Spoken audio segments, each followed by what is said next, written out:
بسم اللہ الرحمن الرحیم نحمدہ ونصلی علی رسولہ الکریم اما بعد السلام علیکم ورحمۃ اللہ وبرکاتہ۔ میری عزیز بہنوں، آج ہم میں سے اکثر لوگ پریشان ہیں، آج یہ ہو گیا تو کل وہ ہو گیا۔ اکثر بہنیں پریشان ہو کے فون کرتی ہیں کہ لگ رہا ہے جادو ہے، نظر ہے، سحر ہے، ایک مصیبت سے ابھی نکل نہیں پا رہے ہیں کہ وہیں سے دوسری مصیبت کی شروعات ہو جا رہی ہے۔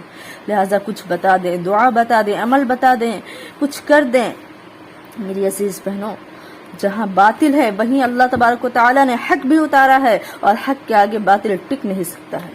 لہٰذا آج ایسی دعا بتائیں گے جس کے پڑھ لینے کے بعد جادو، نظر، سحر کچھ بھی اثر نہیں کرے گا، یہاں تک کہ جو نقصان آپ کو پہنچانا چاہے گا وہ خود ہی نقصان میں مبتلا ہو جائے گا۔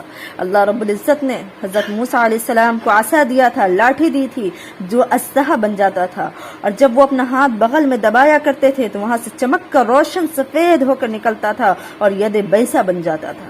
فخر رازی رحمۃ اللہ علیہ نے اپنی تفسیر میں لکھا ہے کہ حضرت موسیٰ علیہ السلام کے ان دو معجزوں کا یہ اثر ہوا کہ فرعون کے جتنے جادوگر تھے سب بے اثر ہو گئے۔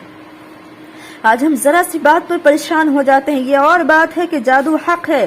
حدیث پاک میں آتا ہے کہ جادو کا یہ اثر ہوتا ہے کہ انسان قبر میں اور اونٹ کڑاہے میں آ جاتا ہے، یعنی انسان اتنا زیادہ پریشان ہو جاتا ہے، تو پریشان ہونے کی ضرورت نہیں ہے۔ فرعون یہ جادوگروں کا سب سے ماہر شخص تھا، سردار تھا، اس کے پاس جادوگری کے بہت سارے علم و فنون تھے، لیکن جب حضرت موسیٰ علیہ السلام نے اپنا معجزہ دکھایا تو وہ ان کے سامنے ٹک نہ سکے اور سب تہس نہس ہو گئے۔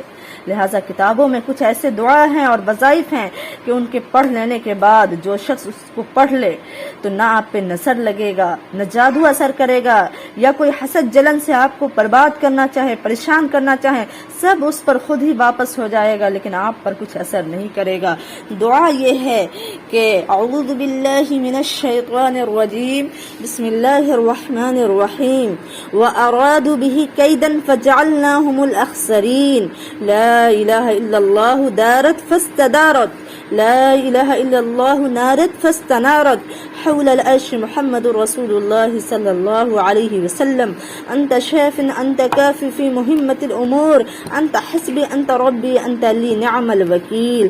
10 مرتبہ صبح اور شام پڑھیں، نہ کوئی جادو اثر کرے گا، نہ کوئی پریشانی دنیا کی اثر کرے گی، کسی طرح کی کوئی تکلیف آپ کو پہنچانا چاہے گا۔ اس دعا کو پڑھ لینے کے بعد، اس کے اہتمام کے بعد سارے مسئلے سب خود ہی ختم ہو جائیں گے۔ کچھ بھی آپ کا بگاڑنے کے لیے کوئی چاہے تو بگاڑ نہیں سکتا۔ یاد رکھیں، دعا مومن کا ہتھیار ہوتا ہے۔ آج ایٹم بم میں جو آپ کو طاقت نظر آ رہی ہے اس سے زیادہ طاقت دعاؤں میں ہوتی ہے۔